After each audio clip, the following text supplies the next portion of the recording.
Allez, vous êtes très nombreux, chers téléspectateurs, en train de suivre votre grande tribune, cette grande émission. Le rendez-vous du soir qui s'ouvre aujourd'hui avec beaucoup de sujets, beaucoup de thématiques, comme l'actualité l'oblige. Bien sûr que nous avions fait un peu un temps des silences. C'était dit essentiellement à beaucoup de temps d'investigation, de préparation, mais notamment le temps pour nous de pouvoir recueillir toutes les preuves afin de vous amener l'information par la bouche de nos intervenants qui est avec nous aujourd'hui sur ces plateaux, comme vous le savez. Paul Ndombe, c'est sa deuxième participation dans cette grande tribune. Le rendez-vous du soir qui s'ouvre aujourd'hui. Deux thématiques au sommaire. Constat Moutamba, les réactions fusent de partout. Entre une justice à double mesure ou un avenir sacrifié, comme on dit, une génération sacrifiée de la politique, on ne sait pas. Par rapport aux bourreaux et aux ceux qui pensent qu'il serait le sacrifié. Mais notamment le deuxième sujet, la plus grande deuxième thématique. Paul Ndombe, je précise, il est cadre de piste pour l'émergence parti cher. L'opposant, Seth Kekuni, qui va aussi réagir au sujet des réactions qui fusent un peu de partout après la sortie médiatique qui s'en est suivi bien sûr de cette Kekuni concernant les réactions de Jean-Pierre Bemba aujourd'hui, ça envahit la toile, on va en parler après. C'est passage sur la radio Top Congo. Bonjour encore une fois et bienvenue Paul Ndombe. Bonjour Monsieur Elvis, merci beaucoup pour cette opportunité accordée. L'invitation a été bien reçue. Aujourd'hui vous vous présentez, c'est un honneur pour nous que vous respectiez cette invitation. Merci beaucoup. Moi aussi, c'est un honneur pour moi de venir encore au-devant de vous et au-devant de nos téléspectateurs qui nous suivent. Merci beaucoup pour ces grands devoirs. Le patriotisme, excusez-moi. La patrie d'abord, c'est que j'allais dire d'entrée de jeu. Le premier sujet, la toute première question. Constant Moutamba, un jeune comme vous, engagé, autrefois opposant, il aurait été prévenu par certains de ne pas s'allier aujourd'hui à ces vieux dans la politique congolaise. Mais aujourd'hui, apparemment, la raison rattrape le fait aujourd'hui. Il est devant un fait démissionnaire, mais qui pourra peut-être que risque à ce que demain puisse sa carrière politique soit mise en jeu. Quelle est votre lecture par rapport au dossier Constant Moutamba et par rapport à cette justice? Quels autres penseraient que ce soit une justice à double mesure? Votre réaction? Merci beaucoup pour la question. Moi, pour le dossier Constant Moutamba, moi je pense que c'est un dossier politique et judiciaire en même temps. Parce que dès le départ, comme vous venez de le dire, il y avait ceux qui ont approché Moutamba pour lui dire de ne pas approcher ces camps. Parce qu'on voyait déjà dès le début, fort malheureusement, dès le début, au simulacre électoral de 2023, le départ de Constant Moutamba n'était pas bien. Parce que lui-même avait d'abord corrompu avant d'être député national. Il y a des audios qui se sont circulés partout, où Constant Moutamba est en train de discuter avec celui qui était chef d'antenne de leur coin, afin de lui pomper des voix qui puissent devenir député. C'était déjà un mauvais départ pour lui. Pourquoi? Parce qu'il avait choisi la corruption comme voie de représentation du peuple. Mais notamment ces élections auxquelles il a pris part, bien sûr, comme étant candidat président de la République. Imaginez-vous un candidat président de la République, mais qui se permet de corrompre pour devenir député national. Imaginez-vous maintenant si on arrivait à avoir un président pareil. On n'est plus là à la lecture aujourd'hui. Et que pensez-vous de cette réaction qui fuserait un peu de partout, mais notamment sur l'opinion, que Constant Moutamba est face à une justice à double mesure? Prenons d'abord le cas, puisque vous avez évoqué deux points. Vous avez évoqué un volet qui est à la fois politique, mais notamment un volet judiciaire. Mais dans le volet politique, qu'est-ce que vous pensez que Constant Moutamba ne serait-il pas en déphasage par rapport à ce qui l'entoure aujourd'hui et qui pourrait risquer, comme on l'aurait dit avant, pour qu'il soit aujourd'hui la risée du monde ou encore la risée du régime, parce qu'il n'a pas été protégé? Quelle lecture faites-vous par rapport à la politique actuelle que Constant Moutamba a pu faire risquer? Bon, à l'heure actuelle, Constant Moutamba est comme l'animal qu'on amène à l'abattoir Sur le plan Donc, politique. sur le plan politique, tout a été prédestiné. Dès le départ, si nous voulons faire cette analyse, nous devons d'abord commencer par la genèse de la participation de Constant Moutamba dans la politique active. Pourquoi? Parce que Constant Moutamba, il avait fait des réactions, je pense, chez Madame Élisée Odia, où il avait autrefois traité Tshisekedi de ne pas être de son niveau. Alors, sans plus tarder, j'aimerais vous rappeler Mais vous envenimez la situation. Non, j'aimerais vous rappeler ici. Vous envenimez la situation. Que Tshisekedi, c'est un rancunier. Tshisekedi avait approché Constant Moutamba pour lui faire avaler ce qu'il avait vomi de lui. C'est-à-dire Constant Moutamba avait traité Tshisekedi de ne pas être de son niveau. Tshisekedi a donné cette opportunité, cet cadeau empoisonné à Moutamba pour lui faire approcher et pour en finir avec sa carrière politique. C'est tout ce que Tshisekedi a fait sur le plan politique. C'est-à-dire sur le plan politique, Tshisekedi a tué Moutamba. Donc il lui a laissé tout ce temps. C'était une mission impossible pour s'accaparer de toute sa carrière politique. Voilà, c'était prédestiné. Avec toutes ces critiques qu'il avait fait à sa personne, comme il est là rancunier, il n'y avait pas moyen de lui faire voir cette rancune. Il y avait seulement ces moyens de lui faire voir qu'il est bon avec lui pour en finir avec sa carrière politique. Parce que de l'autre côté, on va un peu parler du côté seulement politique. Au Parlement, il y a beaucoup de dossiers qui sont sous une procédure. Et donc, on va prendre le cas peut-être du dossier Bukanga Lonzo, on va prendre les dossiers X et Y, mais notamment le dossier Nicolas Kazadi, qui peine jusqu'à aujourd'hui à avoir une instruction pour que la personne interpellée soit déférée devant son juge naturel. Voilà. Mais comment le dossier Moutamba a-t-il pu être aussi traité d'une manière très diligente pour que Constant Moutamba puisse être en fini de manière catégorique avec la politique? Est-ce que vous êtes en train de faire allusion à cela? Oui, oui. Moi, je voulais encore vous revenir sur ce que je viens à peine de vous dire. Le deal de Constant Moutamba a été dit avant même que Constant Moutamba ne devienne ministre de la Justice. Donc, on lui a approché du pouvoir. Mais pourquoi on doit le haïr? En fait, qu'est-ce qu'il a fait de mal, en fait? Non, tu vois, notre aîné Moutamba. Parce que chacun a un passé. Non, chacun a un passé. Mais avec les pouvoirs Martin Fayoulou a dit des choses sur Félix Tshisekedi, mais aujourd'hui ils sont ensemble au nom de la nation. Et la personne qui sert le pays dans le manière le plus patriotique qu'il est apprécié par tout le monde, est-ce qu'on doit le sacrifier aussi de cette façon aussi horrible? J'aimerais d'abord que vous puissiez rectifier. Parfois, Moutamba n'est pas plus patriote que les autres, mais plutôt il est plus populiste. À la différence comme qui? À la différence comme le président, certes, il est plus patriote que Moutamba. Parce que je savais que vous allez en arriver là. Enlever cette Kikouni, qui serait plus patriote. Vous pouvez quand même prendre une personne de la majorité ou du pouvoir. De la majorité. Vous êtes patriote, vous aussi. Bon, il y a des patriotes à la majorité. Par exemple, oui, au gouvernement, par exemple. Au gouvernement. Bon, il y a des patriotes que je ne peux pas citer. Non, mais pourquoi? Vous n'êtes pas au nom de la nation. Bon, au nom de la nation, il y a des patriotes qui se battent pour que la paix revienne exactement. Pas de une personne qui n'est pas patriote ou encore qui est patriote. Bon, comme on est dans l'émission, si je me rappelle l'un parmi eux, je vous le dirai, mais en voyant d'abord ce qui me circule dans la tête, je ne vois pas des patriotes, mais je vois les opportunistes. Vous partagez une nation, mais vous avez du mal à se partager des idées. Voilà, c'est ça aussi le plus grand problème de cette génération. Et c'est comme vous.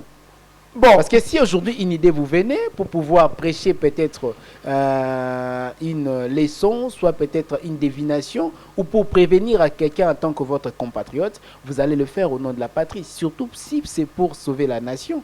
Mais vous ne parvenez pas à citer une personne qui a fait preuve d'un sens de patriotisme, Paul Ndombe. Bon, il y a plusieurs personnes. Comme par exemple comme par exemple lui-même Moutamba. Ah, il est patriote. Oui, il est patriote quand même. Il est patriote parce qu'il est congolais. Okay. Au-delà de ce populisme, il reste congolais. Ah. C'est pour moi l'occasion ici, si vous me permettez, de glisser quelques mots à la jeunesse. De ne pas sacrifier votre avenir pour les miettes. Voilà aujourd'hui notre aîné Moutamba, par où il est arrivé.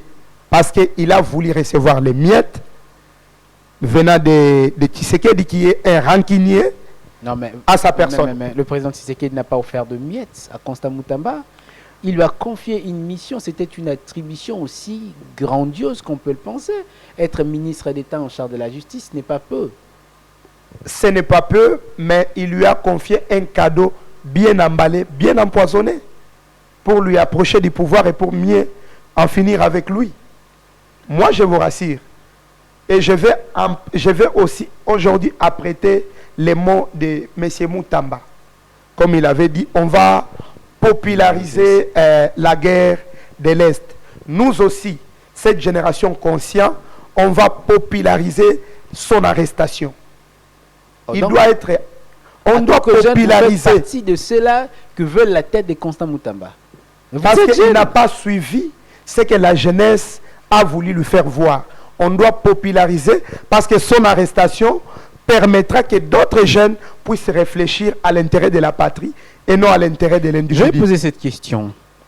Quand Constant Moutamba disait que nous allons populariser cette guerre, c'était dans l'intérêt de pouvoir faire comprendre d'une manière générale que une agression perpétrée par le rebelle, nous devons nous réunir pour faire face à cette rébellion. Merci beaucoup. Mais comment est-ce que vous pouvez parvenir une question individuelle, un souci individuel, une situation de précarité individuelle, en faire une question générale pour que vous puissiez vous mettre contre une seule personne, n'est-ce pas, vous liguez une force contre une personne qui est déjà si faible. Non, monsieur le vice, écoutez.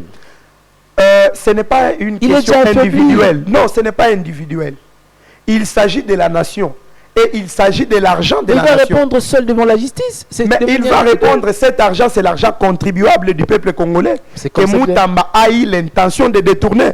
Malgré que les preuves ont dit que l'argent sont encore dans un compte privé. Mais au moins, il a eu cette intention de détourner cet argent. Et qu'est-ce que cet argent, c'est l'argent de ces peuples qui sont en train de souffrir, que autrefois, lui a voulu tromper en disant qu'il va créer ce parquet pour arrêter toute personne qui va détourner cet argent. Oui. Le parquet financier qui va arrêter toute personne qui va détourner l'argent, les deniers publics. Alors, étant que patriote aussi, je m'arrange derrière la population qui souffre, la population qui paye leurs impôts partout, qui paye les impôts partout, et cet argent est récolté pour leurs biens, alors que Moutamba a voulu détourner.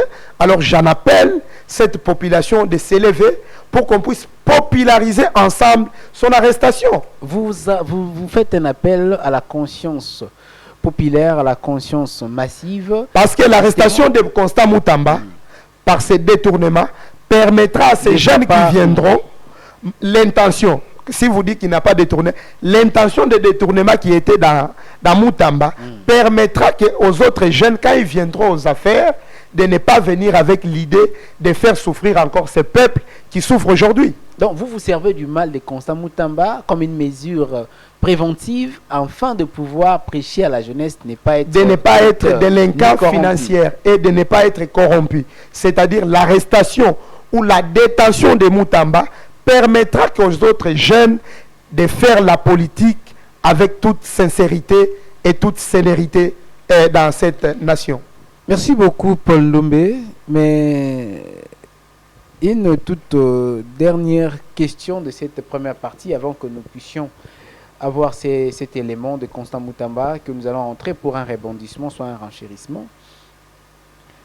L'objectif opérationnel que vous pensez faire, les autres penseraient que ça pouvait peut-être être une manière aussi répressive de prêcher la leçon à ces vieux qui s'accaparent du bien-être de la jeunesse pour en faire une souffrance de la jeunesse.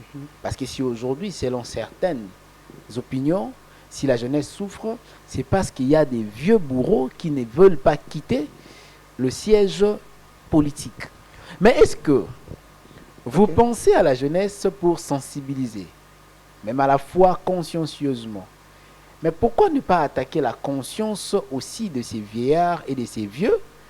Parce qu'apparemment, La question serait de changer les systèmes et non d'interpeller la jeunesse à s'aligner contre un jeune qui a pu faire au moins, même si c'était l'intention, mais là quand même, il s'est battu. Bon, merci. Il y a toujours un adage qui dit, c'est un verset biblique, je pense, dont Jésus s'adressait à ses disciples. Il a dit, si moi l'arbre qui n'est pas... il dit encore comment? Un arbre séché. Si à moi l'arbre qui n'est pas séché, que je suis traité comme ça, à combien plus forte vous, qui sont les arbres séchés, que vous serez... Donc, c'est-à-dire que notre interpellation, c'est qu'on est en train... Donc, c'est que je vous ai dit qu'on va populariser l'arrestation de Moutamba. Quand Moutamba sera puni sévèrement, la question ou la flèche va maintenant se retourner contre ces vieux qui ne veulent pas abandonner cette manière de faire souffrir cette population. Qu'est-ce qu'on dira? On dira que notre ami, notre jeune de notre génération, on lui a traité de la manière parce qu'il a voulu détourner l'argent de l'État. Et voilà maintenant, si vous êtes là et que vous continuez vos magouilles, ça sera plus pire que Moutamba. Donc c'est un monde opératoire, comme on dit à latin, modus operandi. On prend cet élément et puis on se retrouve tout juste après pour un rachérissement parce qu'il y a une petite question qui vous attend à ce sujet. On prend cet élément et on se retrouve tout juste après Elohim Kakolongo. Poursuivi pour détournement d'une somme destinée à la construction d'une prison à Kisangani, Constant Moutamba s'est dit prêt à affronter la justice.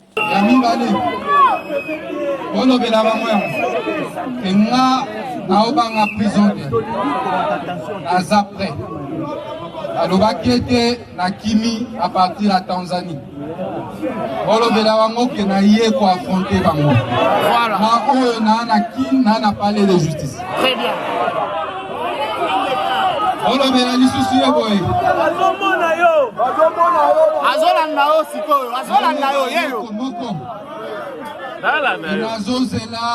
A justifié pas bien à Enyoso ou à Très bien. Après être auditionné à 2 reprises au parquet général près la Cour de cassation, le ministre de la Justice et garde des Sceaux Constant Moutamba est chargé des détournements des deniers publics. Sur ces, les explications avancées par le ministre de la Justice n'ont apporté aucun élément devant infirmer le fait mis à sa charge, qui a permis de comprendre et d'asseoir davantage son accusation. Par ailleurs, Firme Vondé avait déjà obtenu l'autorisation d'ouvrir une instruction judiciaire à l'encontre du garde des Sceaux dans une affaire de détournement présumé de 19 millions de dollars. Bien avant, la Chambre basse du Parlement avait autorisé la poursuite contre Constant Moutamba après le rapport présenté par la commission spéciale temporaire. Il s'est de signaler que, à cette deuxième convocation, le ministre de la Justice a été représenté par ses avocats pour des raisons sanitaires. Avec Paul Dombé, après cet élément, je pense que vous venez de suivre Constant Moutamba. C'était à l'issue de son inspection et ses itinérances. D'ailleurs, c'est à ces sujets qu'il y a eu les spéculations sur le fameux détournement concernant les études sur la construction des maisons carcérales. En fait, vous venez de suivre Constant Moutamba, allais-je dire. Pensez-vous qu'il y a une implication politique dans ces dossiers?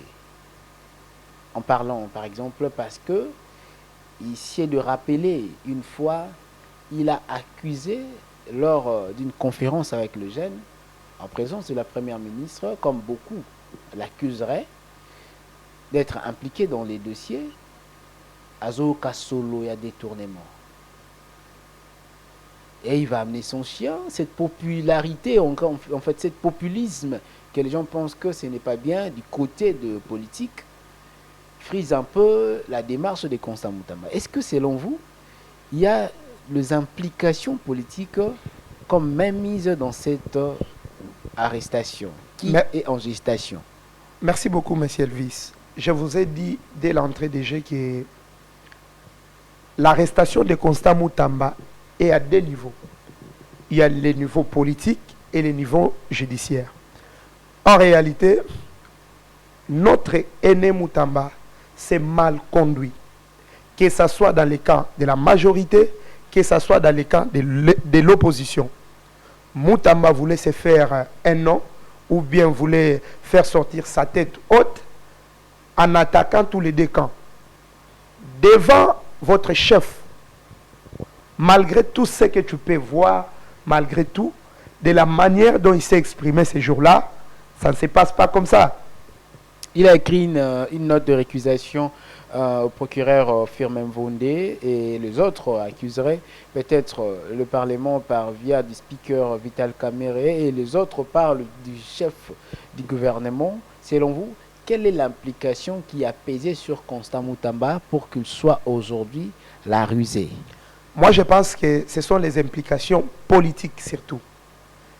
Surtout quand il est venu dans un système... L'implication de quel acteur, bien sûr, si possible? Des acteurs politiques, par de sa famille exemple, politique. Qui a pesé le plus pour qu'aujourd'hui Constant Moutamba soit mis Moi, je pense dans sa famille politique.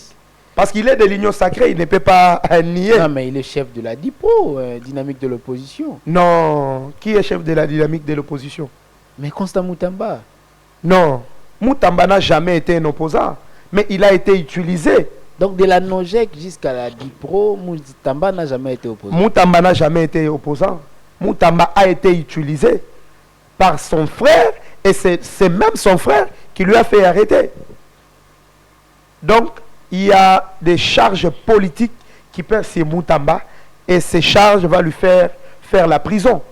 Permettez-moi pour la tautologie. On comprend. Bon, en fait, il faut peut-être parler à l'issue du dossier, hein, parce que l'affaire est encore pendante, ça continue. On va attendre le conclusion de la justice. Je vous dis, mon frère, la messe a été dite. Et s'il fouillait?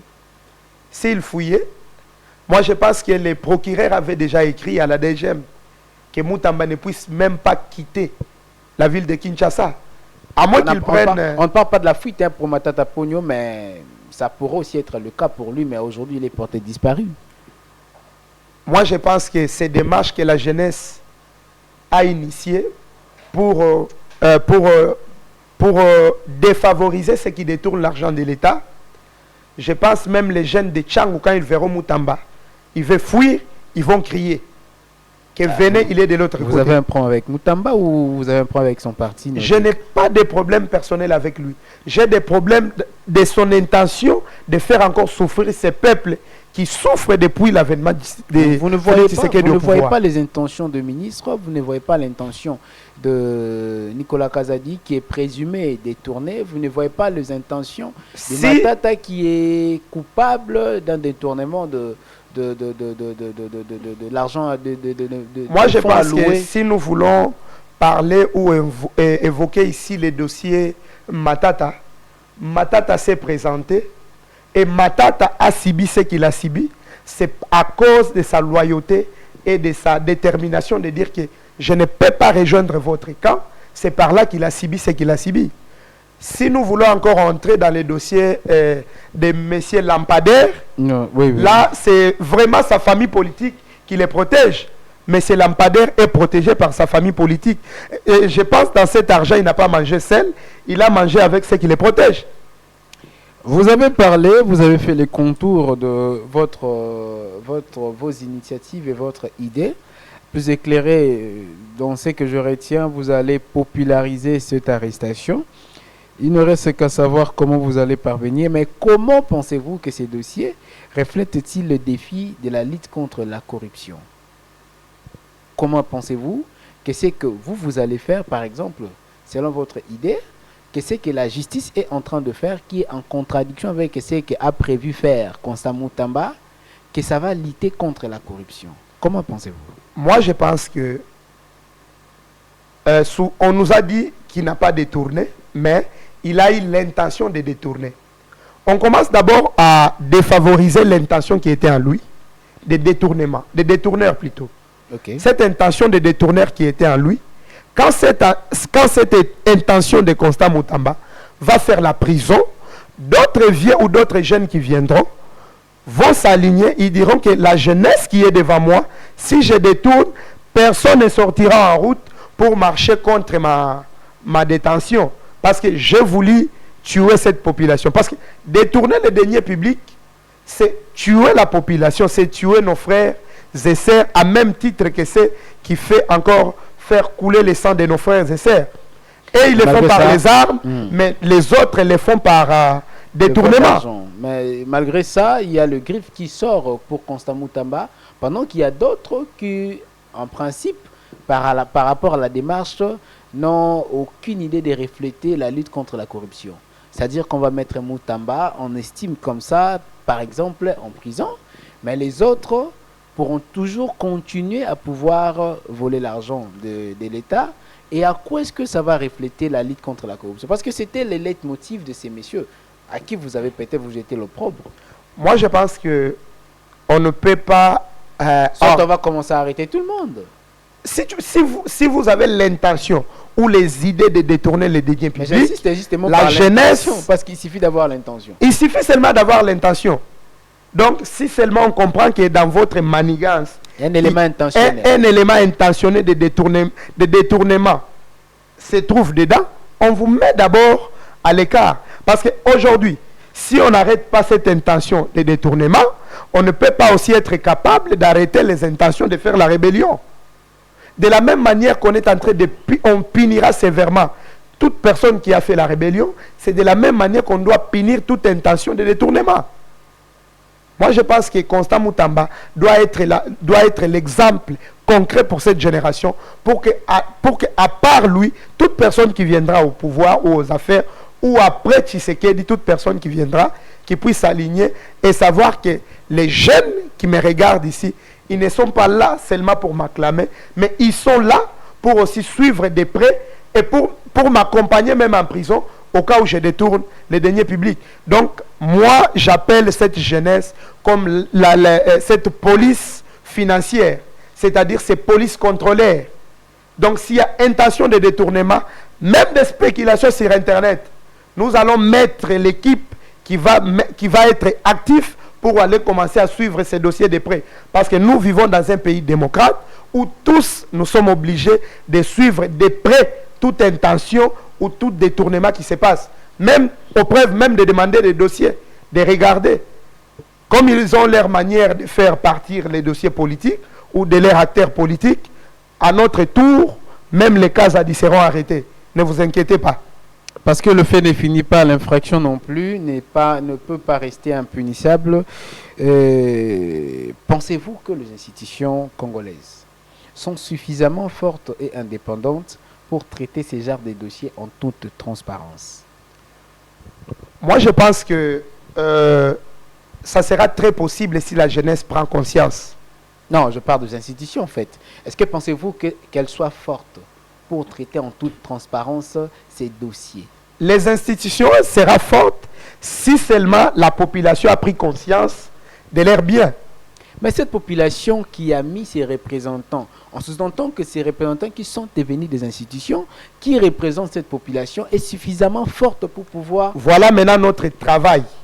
Nous, on va maintenant retourner chez ces mêmes peuples pour leur dire que les représentants que vous avez placés, je ne pense pas que c'est le peuple qui les a placés, mais je les prends d'abord dans ces casquettes. Ces représentants-là ne sont pas actifs pour suivre de près vos intentions ni vos revendications.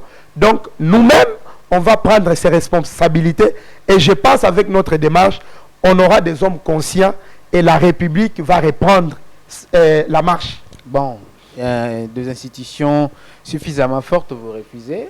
Vous parlez aussi non des institutions qui ne sont pas actives. Les institutions seront actives si sa population elle est consciente d'abord de la démarche qu'elle est en train de mener. Je vous concède le droit de dire ça. Okay. Donc, nos institutions ou encore les institutions congolaises ne sont ni fortes ni actives. Mais est-ce qu'elles sont transparentes pour gérer avec transparence ces dossiers? Bon, comme face à l'histoire, face à la caméra. Face à l'histoire, Firmin Volé est-il un homme transparent? Quand vous regardez les animateurs de juridiction ou encore de notre pouvoir, notre appareil judiciaire, vous pensez que ce sont des hommes honnêtes et transparents pour gérer suffisamment ces dossiers avec toute transparence? Je pense qu'il n'y a pas d'abord la transparence entre eux dans les institutions, mais plutôt il y a les règlements des comptes. Mais je pense, avec la jeunesse, si on s'élève, il y aura toujours la transparence. On fera partir ces gens qui ont fait grandir leur personnalité dans la corruption. On placera des jeunes qu'il faut pour avoir cette transparence dans les institutions. Pour l'instant, il n'y a pas des institutions transparentes. Mais il y a d'abord les règlements des comptes.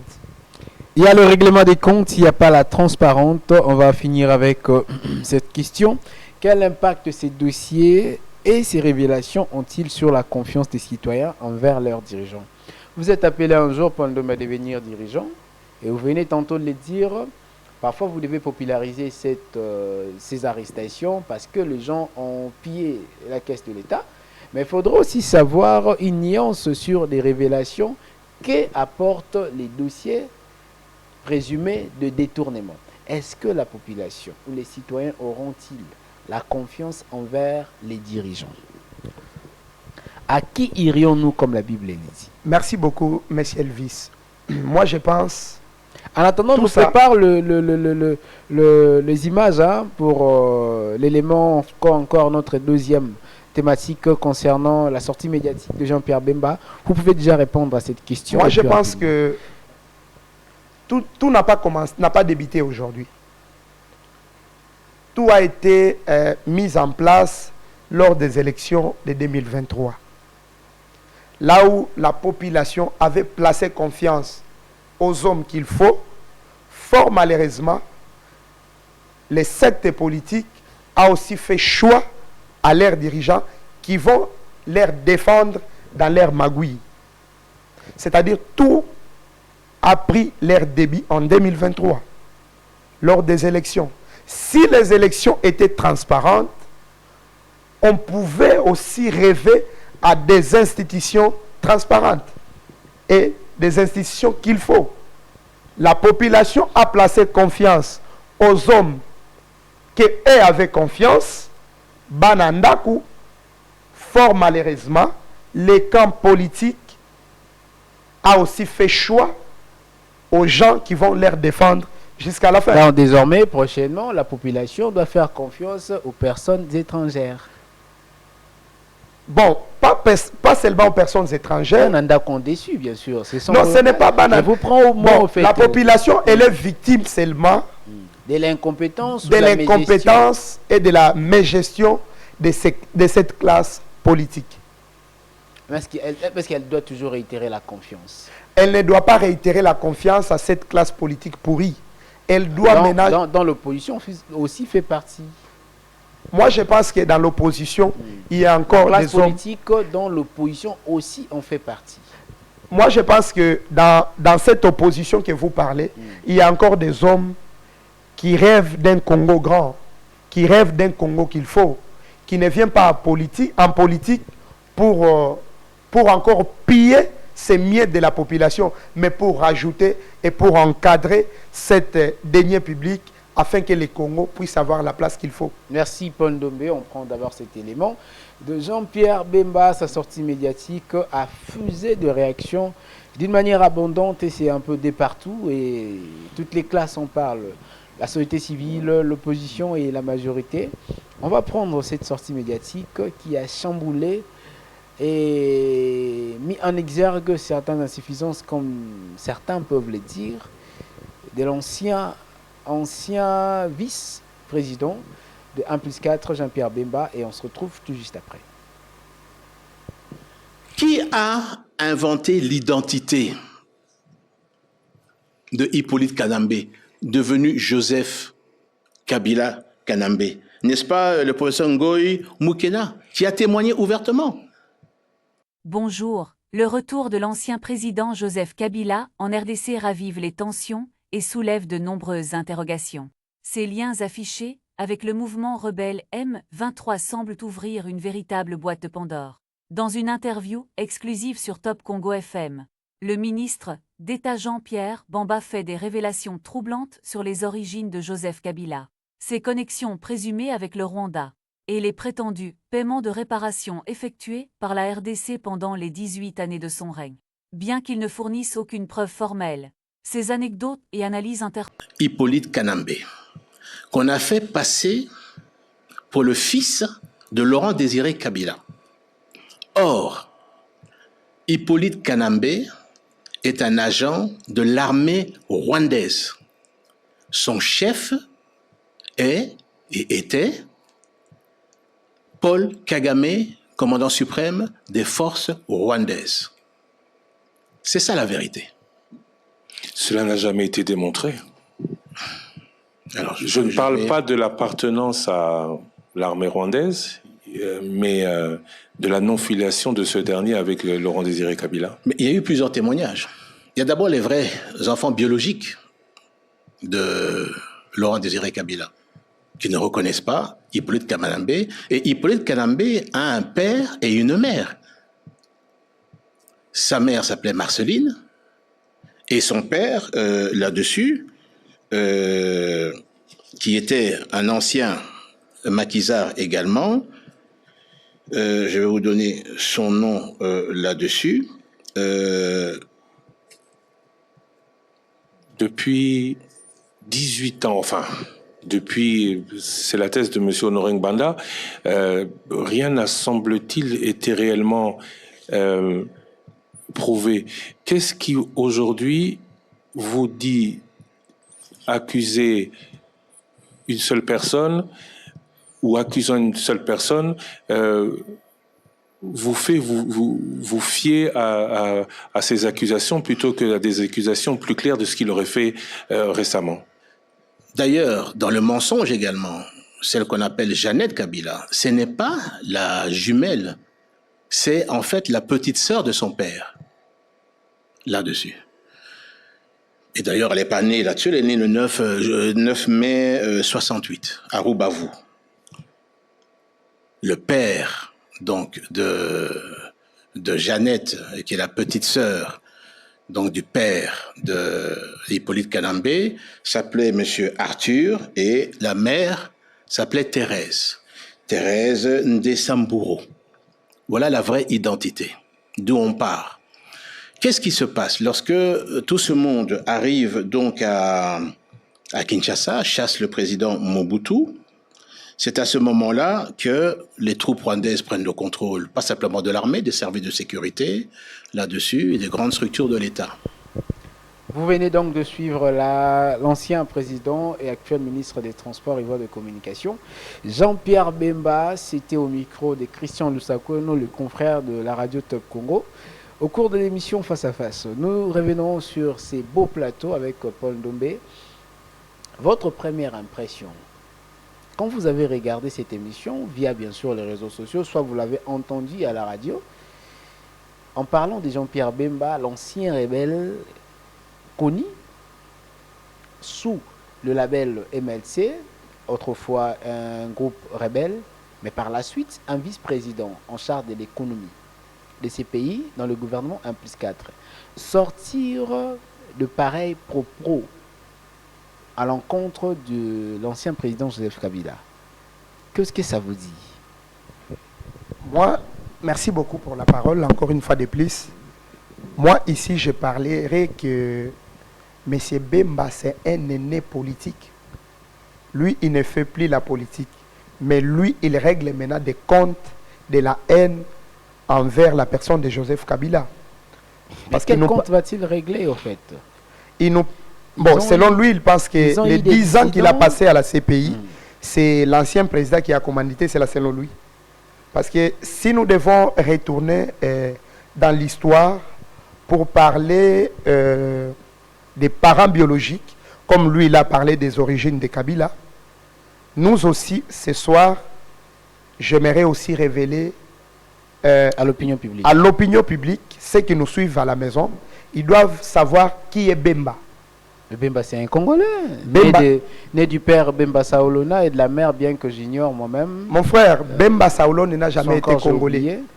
Bemba Saolona était un commerçant congolais, un entrepreneur au Congo, qui vendait des cacao, comme comme l'histoire on connaît, parlez-nous de la biographie de Bemba, voilà. s'il vous plaît. Parce que vous connaissez mieux. Hein, moi, je vous dis qu'aujourd'hui, Bemba est connu d'un père, comme vous venez de le dire, Bemba Saolona. Mais si on prend la photo de Bemba et la photo de Bemba Saolona, il n'y a pas comparaison. Moi, j'ai fait des investigations et j'ai compris que Bemba Saolone fut l'homonyme de Jean-Pierre Bemba. Il n'a jamais été son père. Bemba, sa mère, c'est une Ougandaise. Sa mère, fille des lignées de Museveni. C'est pourquoi vous comprendrez avec moi, quand Mouzé est venu avec l'AFDEL, Bemba avec cette haine de voir que les intérêts de sa famille maternelle est renversés, c'est par là que Bemba a fait la rébellion. Et la rébellion a été soutenue par son oncle. Et son oncle, c'est qui? C'est Museveni. L'exemple est typique. Donc son oncle, la lignée de sa maman. De sa maman. La maman de Jean-Pierre Bemba, elle est ougandaise. Elle vient de la famille de Museveni. C'est pourquoi vous ne verrez jamais Bemba condamner les propos, que ce soit de Museveni, ni de l'enfant de Museveni. Parce que Bemba tire ses origines là-bas. Mais quand il condamne directement, la guerre nous était imposée, une guerre Ougando-Burundo-Rwando, et quand il critique déjà Paul Kagame, c'est qu'il est d'une part en train de critiquer l'Ouganda et peut-être aussi le Burundi. On ne peut pas critiquer un pays par des pensées. On dit peut-être il peut critiquer déjà. Mais quand ils imposent aux autres de citer les Rwanda, pourquoi Bemba n'a jamais cité l'Ouganda comme aussi notre pays, premier pays agresseur? C'est parce qu'il y a ses oncles là-bas. Est-ce qu'il est obligé, Paul Ndombe? Il n'est pas obligé. De la même manière que Bemba n'a jamais été obligé de citer l'Ouganda, je pense que les autres n'ont pas l'obligation de citer les Rwanda comme agresseurs. Bemba, revenons dans notre histoire pour l'identité de Bemba. Bemba s'est donné les luttes. Vous attelez dans ça. Qu'est-ce qui ne va pas en fait? Non, nous devons... Vous êtes senti gêné, surtout dans votre parti politique? Non, pas dans notre parti politique. Même les peuples congolais sont gênés à chaque jour de revenir sur l'histoire de l'identité de l'ancien président. Comme si c'est lui, Bemba, le fabricateur des certificats de naissance. C'est lui qui avait fabriqué la certificat de naissance de l'ancien président. Alors ici, sur l'opinion, sur votre plateau, le peuple congolais doit aussi savoir qui est Bemba. Si aujourd'hui Bemba nous gouverne, c'est par compassion. Bemba n'a même pas les sang congolais dans son corps. Ce n'est plus par nationalité, mais c'est par compassion. Par compassion, Bemba n'a jamais été congolais. S'il était congolais, Bemba ne pouvait jamais manger nos frères à l'Équateur. Est-ce que si tu es vraiment patriote, tu vas te donner les leaks de manger la chair humaine de tes frères? Vous êtes à la télévision, Paul Ndombe. Il faut quand même, restreindre votre liberté. Les choses que je vous parle, ce n'est pas moi qui les a créées. Non, je vous prie justement de restreindre votre liberté. D'accord. Parce que vous n'avez aucune image qui montre que Jean-Pierre Bemba a mangé les gens comme pense l'opinion. Certains disent. Donc Bemba, en réalité, Bemba n'a jamais été congolais. Bemba, c'est un Ougandais. Et nous continuerons les investigations pour savoir qui est le vrai père de Jean-Pierre Bemba. Parce que jusque-là, il n'y a pas comparaison entre Bemba Saolone et Jean-Pierre Bemba. Bemba a été homonyme de Bemba Saolone et c'est pourquoi même Bemba n'a même pas compassion de ses frères. Vous savez que vous ouvrez une brèche qui pourra être une alerte à la bombe, qui pourra peut-être orchestrer de menaces pour vouer contre la famille politique de l'actuel ministre des Transports, Jean-Pierre Bemba. Je vous concède tout ce qui vous revient de droit, et notamment la liberté. Mais en arrivé là, Bemba n'est pas congolais. Bemba dirige par compassion. C'est que moi je retiens. J'aurais dit, Bemba dirige par compassion, Bemba n'est pas congolais. Et Bemba ne parle pas de l'agression du côté de l'Ouganda, mais plutôt il s'affiche pour critiquer le Rwanda. Parce que l'Ouganda est une lignée d'où Museveni et son oncle, du côté de sa mère. Parce que il se donne le luxe de critiquer un ancien président de la République. C'est lui à qui la population avait placé en lui la confiance pendant 18 ans. Et vous vous mettez là pour critiquer. Avec qui il a travaillé? Avec qui vous avez travaillé pendant 4 ans, étant que son vice-président. Et vous donnez les leaks aujourd'hui, de vous donner ce plaisir de placer sur la place publique, de propager la haine contre cette personne. Alors, nous sommes obligés de revenir et de faire voir à la face du monde que vous aussi, vous n'avez pas notre origine en vous. Donc, ici, sur votre plateau, s'il y a des hommes qui veulent parler des nationalités des gens, Bemba n'est pas le bienvenu de nous parler des nationalités des gens, ni des origines. Parce que lui-même ne fait pas partie de notre origine ou de notre lignée. On va revenir après vos investigations avec cette question de la nationalité de Jean-Pierre Bemba. Bemba acquise Moïse Katumbi d'avoir une nationalité, je ne sais moi, Soriano, parce que de son vrai nom c'est Moïse Katumbi Chapoué. Mais comment on lui va parler de Soriano? Juste un petit commentaire et puis on va chuter avec cette question de son bilan, de la primature, pardon, de la primature parce qu'il était vice-président de 1+4, jusqu'à aujourd'hui ministre des Transports, avant qu'il ne devienne ministre de la Défense. On prend d'abord pourquoi Soriano, il va dire. Je vous dis que je vous ai parlé ici dans l'entrée des jeux que notre compatriote Bemba, il a la haine. Notre ministre des Transports. Notre ministre des Transports, il a la haine en lui. C'est-à-dire, il fait propager cette haine partout. Au lieu de prendre des mesures qu'il faut pour le secteur qu'il est en train d'encadrer, moi, je pense et je proposerai au président de la République qu'il puisse partager le même ministère avec le ministre de la Communication, Patrick Mouyaya. Parce que Bemba, je pense, de ce coin, il fera bien, mais lui, il doit plus s'occuper de la propagation des faux bruits. Ce qui est comme qui est la charge dans notre pays, mais ça doit être un ministère pour Bemba, pour continuer à propager. Donc Bemba dans un ministère rattaché au ministère de la Communication, chargé des faux bruits. Des faux bruits. Donc Bemba doit s'occuper des faux bruits. Donc, le ministre est chargé des faux bruits. Donc Bemba, désormais, doit s'occuper de tout ce qui est comme faux bruits. Donc de les faire monter à la place publique. Ça sera bon pour lui. Parce qu'on voit que dans le secteur des transports, il n'a pas réussi. Si je fais un pas de rétrograde, je reviens dans le secteur de la défense. Bemba n'a récupéré que le passage des maisons de l'ancien président ici à Gelem. C'est la seule territoire que lui, il a récupéré.